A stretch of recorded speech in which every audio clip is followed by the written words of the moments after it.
राजेश टिकैत जी आए और अपने विचार रखें। आप सभी से प्रार्थना है कि आप बैठ जाएं और मेरे साथ बोलेंगे, किसान मजदूर एकता जिंदाबाद, जेपी दलाल मुर्दाबाद।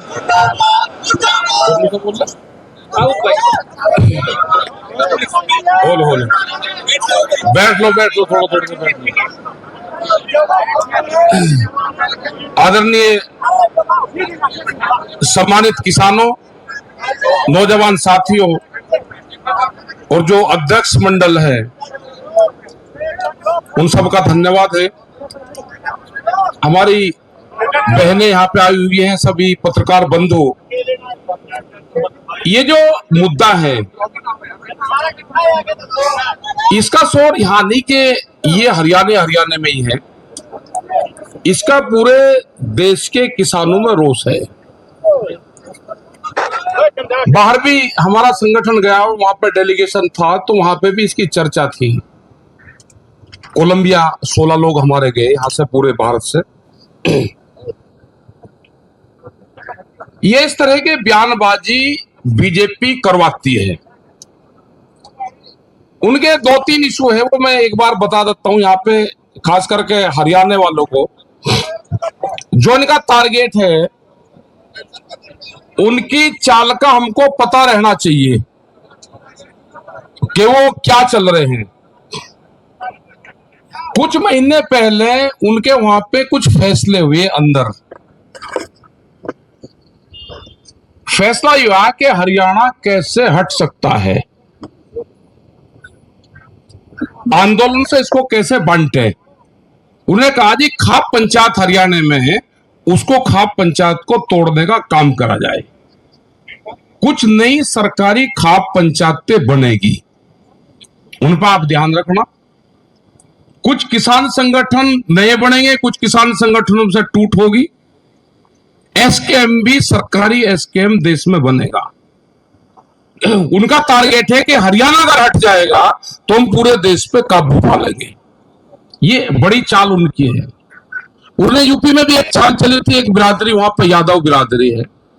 यादव भी 2 तरह के, हमको भी नहीं पता था। उन्होंने कहा कि यादवों को कैसे तोड़ा जाएगा।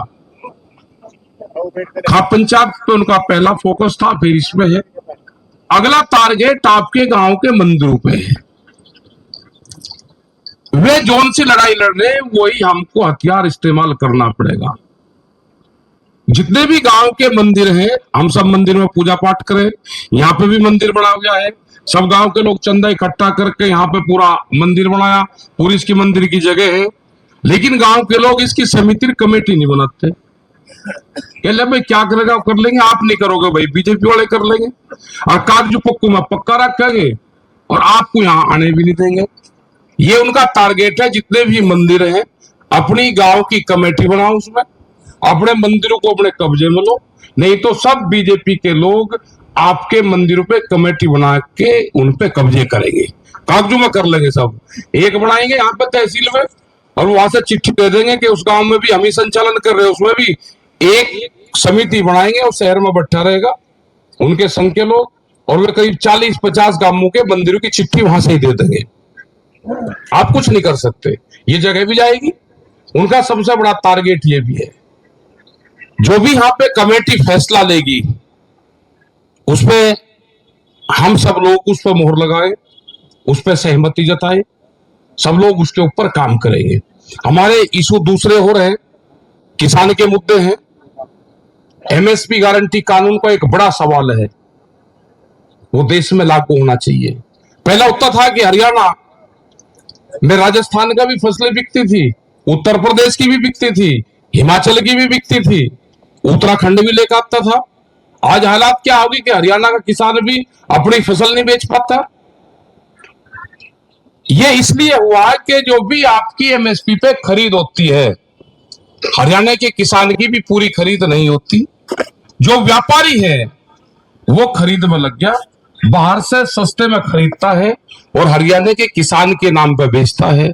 हरियाणा और पंजाब और पश्चिम उत्तर प्रदेश के कुछ क्षेत्र में वे व्यापारी बेचते हैं फसलों को। बिहार में 800 रुपए क्विंटल धान है, क्या यहाँ का हरियाणा का किसान बेचता है क्या 800 रुपए क्विंटल? वे ट्रक भर के रोज 5-6 हजार ट्रक भर के रोज हरियाणा और पंजाब में जाते हैं। वो उन सस्ता किसानों की खरीद वहां पर होती है। वहां पर मंडी नहीं, बिहार में मंडी सिस्टम खत्म हो गया, वहां पे कोई मंडी नहीं है। व्यापारी गांव में जाएगा, अपनी गाड़ी लगाएगा, सस्ते में 800 से 1000 रुपए में धान खरीदेगा, बड़े गोदाम लगा हुआ ट्रक भर के, और दिल्ली यहाँ पे बेचेगा। मंडी में नहीं बिकता हुआ, गोदाम में सीधा जाएगा, किसान के नाम से पर्ची कटेगी। कौन देख रहा है किसके नाम से कटेगी? फर्जी अकाउंट। एक फोन सिम 50 रुपए का कंपनी देती है, उससे किसान के नाम से रजिस्ट्रेशन होगा, उसका एक ओटीपी आएगा, 50 रुपए में किसान के नाम पर रजिस्ट्रेशन हो जाता है कि इस किसान ने वहां पे ठेके पे खेती ले रखी। फर्जी किसान है, फर्जी ओटीपी है, फर्जी सिम है, सिम लिया, तोड़ दिया, आके फिर दे दिया। एक फोन करते हैं, एक फोन से एक किसान तैयार हो जाता है सरकारी। बड़ी लड़ाई है, ये लड़ाई लड़ती पड़ेगी, ताकत के साथ में लड़नी पड़ेगी। ये बेईमान ज्योतिषी भी है, ये गए इलेक्शन में कि हम इतने जीतेंगे, हम इतने जीतेंगे।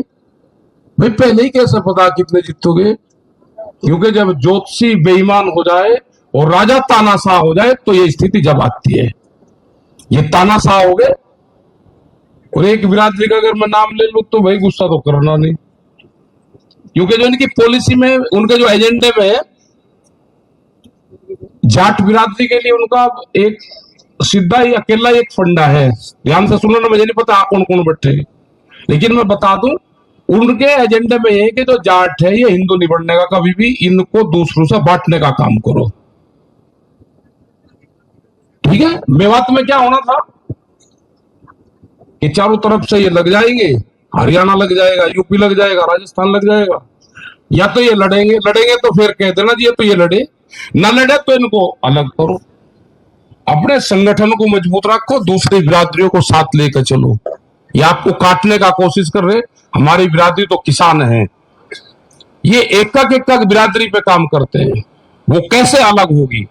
अभी जातिगत संगठन बनेंगे, किसान संगठन, अलग अलग फसलों के किसान संगठन बनेंगे। हमारे उत्तर प्रदेश में गन्ना का एक संगठन होता था, अब वहां पे हर शुगर मिल के अलग संगठन बन गए। एक शुगर मिल का भुगतान दिलवा दिया, दूसरे का नहीं दिलवाया। जिसका मिल गया और जिसका नहीं मिला वो जुड़ता ही नहीं। और किसान करेगा क्या? गन्ने की जैसी कोई भी फसल हो, वो तो टाइम के सिर अगर नहीं जाएगी तो खत्म हो जाएगा किसान। तो बड़ी समस्या है, बड़ा संघर्ष होगा, और आने वाले टाइम पे ये किसान बिरादरी और खाप पंचायतें इस देश को बचाएगी। और हरियाणा पे हमें भी सहारा आपका ही है, नहीं तो हमें तो लपेट देंगे वहां वालों को। तो अगर हरियाणा ठीक रहेगा तो देश गुलाम नहीं होगा। कुछ लोग कहते रहते हैं हमारे बारे में भी इंगितिंग है, घुमा फिरा कर जा, हम भाई हरियाणा का वोटर कार्ड बनवा लेंगे, हम यही थे, हमारे पूर्वज यहां से गए थे, अगली बार किसी ने किसी उसका यहीं का ही बनवा पाऊंगा वोटर कार्ड। जो सहारा है और जो देश को बचा सकता है वो हरियाणा और खाप पंचायतें हैं। इनको और किसी का डर नहीं कोई भी।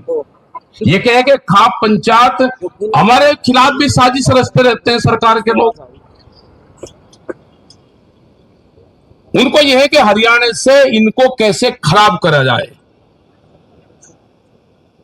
हमने यहां पे बहुत फैसले, जब आंदोलन हुए, हरियाणा के लोग तो 4-5 दिन में केस को निपटा देते हैं सबको। हमने बार बार कहा भाई तुम शांति रखना, आप लोग शांति रखना। हरियाणा की खाप पंचायत ने कभी भी एसकेएम में आने की कोशिश नहीं करी। उन्हें कहा कि नहीं हम साथ देंगे, एसकेएम के हमारे 40 लीडर हैं, वे रहे, हम आपका साथ देंगे, पीछे से लाठी हमारी मजबूत है। कभी खाप पंचायत ने कोई दखलंदाजी एसकेएम में नहीं दी, और इसीलिए आंदोलन कामयाब हुआ। पंजाब के लोगों को जब सपोर्ट मिल गया कि हरियाणा हमारे साथ में खड़ा हुआ है, तो वे आगे बढ़ने का उन्होंने काम करा। जब जो हमारे बाबा थे, जो गुरुद्वारे वाले थे सारे, जब उनको सपोर्ट मिला कि हरियाणा और दिल्ली के चारों तरफ को 300 किलोमीटर के लोग आपके साथ में हैं, तो उनके लंगर भंडारे चलते रहे। क्योंकि सिखों का जो हमारा साथ रहा, खाप पंचायतों का और गुरुओं का बड़ा तालमेल आपस में रहा। क्योंकि 100 साल खाप पंचायतों पे बैन अंग्रेजी हुकूमत में रहा और 70 साल 75 साल देश को आजाद हुए हो गए, तो 175 साल का तालमेल हमारा बिगड़ा, हम दूरी हुई, 175 साल लगे।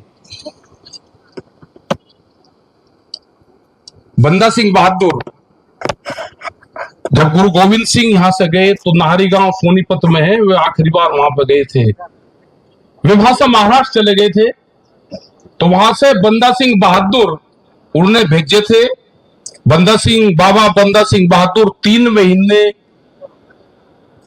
नाहरी गांव माहिर, वहां से वे सोनीपत, जींद, रोहतक, मेरठ, मुजफ्फरनगर, उनका मुंह में 3-4 महीने रहे और 4800 लोग खाप पंचायत के जो मल होते थे उन्होंने उनकी फौज तैयार करी और उसके बाद में पंजाब की तरफ को कूच करा था। तो जो लड़ाई हुई थी वो खाप पंचायतों ने फिर लड़ी थी। तो बड़ा रोल हमारा गुरुओं का रहा है, हमारी खाप पंचायतों का रहा है। उनका भी सिस्टम वही था और हमारा भी वही था। अब आपस में तालमेल हुआ, इस तालमेल को बनाकर रखें। पूरा देश की निगाह पंजाब और हरियाणा के ऊपर है, पश्चिम उत्तर प्रदेश और पूर्वांचल तो सब आपके साथ में है।